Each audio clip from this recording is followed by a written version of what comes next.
விவசாயிகளோட பல நாள் கோரிக்கையான காவிரி உபரி நீரை பொன்னியாறு திருமணிமுத்தாறு கூட இணைச்சு நம்ம மாவட்டத்தில் இருக்கிற ஏரி குளங்களை நிரப்பணும். இதன் மூலமா விவசாயிகளோட வாழ்வாதாரத்தை பெருக்கணும்னு தமிழ்நாடு அரசு வலியுறுத்தி ஒரு கவன ஈர்ப்பு ஆர்ப்பாட்டம் நடந்து முடிஞ்சிருக்கு. தமிழக விவசாயிகள் சங்கம் அப்புறம் காவிரி ஆற்றின் உபரி நீரால் தாகம் தீர்ப்பும் இயக்கம் இணைந்து நடத்தின இந்த ஆர்ப்பாட்டம் புதுச்சத்திரம் இடையம்பட்டி பிரிவுல இருந்து ஊர்வலமா ஆரம்பிச்சு புதுச்சத்திரம் யூனியன் ஆபீஸ் முன்னாடி நடந்துச்சு. விவசாயிகள், இளைஞர்கள், சமூக ஆர்வலர்கள்னு பலரும் இந்த அறப்போராட்டத்துல கலந்துகிட்டு தங்களோட ஆதரவு தெரிவிச்சாங்க.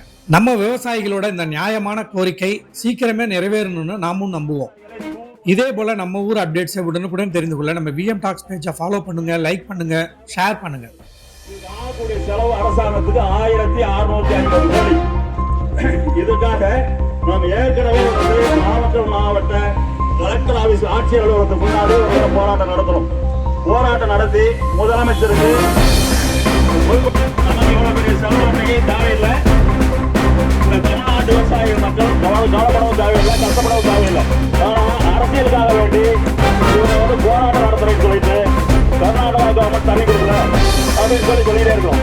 ஆனால் அந்த தண்ணியை முறையாக பயன்படுத்தி ஏரி குளங்களை வச்சு அதுக்கு